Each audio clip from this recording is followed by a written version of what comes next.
eu sou a professora Kaline, professora de História e Geografia, e hoje, dando continuidade ao nosso assunto sobre a Reforma Protestante, vamos falar um pouquinho mais especificamente sobre o que foi a Contra-Reforma. Então, a Contra-Reforma foi uma reação da Igreja Católica ao movimento que deu origem às religiões protestantes, né? O protestantismo, ele se iniciou ali no século XVI, em 1519, né? E teve aí como principais pessoas, né, que pensaram em difundir ele, primeiramente Martinho Lutero e também Calvino, né.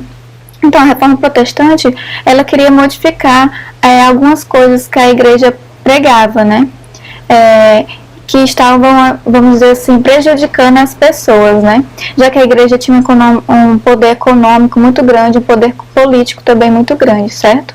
E aí se queria que a Igreja não dominasse tanto o Estado como acontecia. Então, a Reforma Protestante vai se iniciar em 1519 e a Igreja vai começar a perder fiéis, né, a Igreja Católica. E aí vai se realizar uma reunião para se decidir algumas coisas que podem ser modificadas dentro da Igreja Católica para que possam angariar mais fiéis e para que os fiéis que haviam saído passem a retornar, né? E então, no primeiro momento, a gente vai ter a Igreja Católica combatendo de frente, né, os protestos da Reforma Protestante, primeiramente na Alemanha, depois na França, depois vai se ampliar para outros países europeus, né, vendo que não daria resultado combater os focos da reforma, né, principalmente as revoltas populares dos camponeses, queriam melhores situações de vida, queriam deixar de pagar impostos à igreja, né, que eles realizam então essa reunião, certo? E aí, essa reunião vai ficar conhecida como Conselho de Trento, né? Não vai ser uma reunião, vamos dizer assim, rápida. Ela vai durar alguns anos, né? Já que vai se iniciar em 1545 e vai terminar apenas em 1563, né? Por que isso, né? Uma reunião que vai ali ser composta por membros da igreja, né? E eles vão possuir uma dificuldade muito grande de mudar os dogmas que a igreja vinha pregando até o momento. Porque a igreja, como eu já disse, tinha um poder muito grande de influência na vida das pessoas. E eles tinham medo de que, se mudando algumas coisas dentro da igreja, o clero fosse perder poder, né, e influência.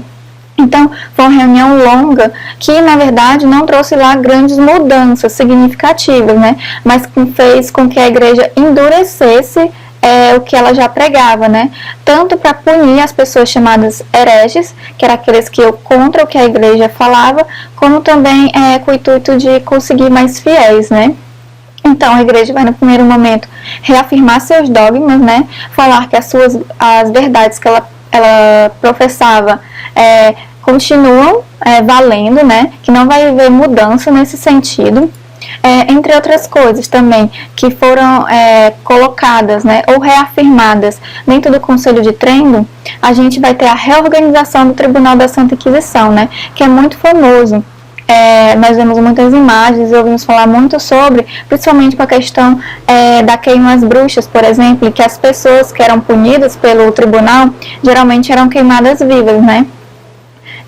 E a gente vai ter a referência da queima às bruxas justamente porque mulheres eram um dos alvos principais, já que não se precisava de muita coisa para se acusar uma mulher, né, de ir contra a igreja, certo? E aí também a gente vai ter uma organização do Index Librorum, que é basicamente uma lista de livros que vão ser entendidos como proibidos pela igreja, né? Esses livros não poderiam ter circulação entre as pessoas, mesmo que as pessoas, na maioria, né, na época, não soubessem ler ou escrever, né, mesmo assim era proibido, certo? Vamos ter principalmente livros aí de política, livros de filosofia, alguns filósofos muito conhecidos da antiguidade, como Aristóteles e Platão, vão estar dentro dessa lista, né? Basicamente, escritos que tivessem alguma coisa que ia de contra algum aspecto que a igreja falava, né, e colocava como verdade ou como um dogma, já que a igreja vai perseguir qualquer um que pense diferente, para que assim ela não seja entendida como uma instituição que pode espalhar, vamos dizer assim, que diz coisas que não são verdade na sua essência, né? Então, outra coisa muito importante que foi feita durante a reunião de Trento, né, foi a criação da Companhia de Jesus, né? Primeiro, nesse momento, vai se investir na educação, né, do clero, principalmente ali na formação dos padres. E aí a Companhia de Jesus, ela já existia há algum tempo, né? Foi criada em 1534 por Inácio Loyola, porém ela vai ser oficializada pela Igreja e vai ganhar força durante o Concílio de Trento, né? Em que basicamente os seus integrantes vão ser responsáveis pelo processo de cristianização nas regiões da América e da África, que vão ser regiões de colônia no período, né? Ou seja, essas pessoas vão estar ali para angariar mais fiéis para a Igreja Católica, né? O Brasil, especificamente, tem uma relação bem próxima com a Companhia de Jesus, né? Já que os membros da Companhia vão chegar aqui em 1549, ainda no início da colonização da região em que hoje é o Brasil, né? Nós vamos ter os povos nativos da época, que vão ser os indígenas, né? E a Companhia de Jesus chega em montar acampamentos, comunidades, com o intuito de catequizar esses indígenas, né? Isso vai descaracterizar eles muito na questão da cultura que eles professam, né? Os rituais religiosos que eles tinham anteriormente, né? Que vão ser coisas que vão ser retiradas dele, né? Em troca de que eles vão receber a catequese. Vai haver relatos de padres virando padres, ou de índios virando padres, perdão. Outra questão interessante é que a Companhia de Jesus no Brasil, ela vai implantar as primeiras instituições de educação, né? E que a gente vai ter primeiro os padres em si, né? Que vão ensinar, né, as pessoas locais, os indígenas, né? Na língua do português, né? Também vão aprender os dialetos indígenas para realizar a comunicação, e depois nós vamos ter as primeiras escolas jesuítas, como por exemplo a Escola de Salvador, né?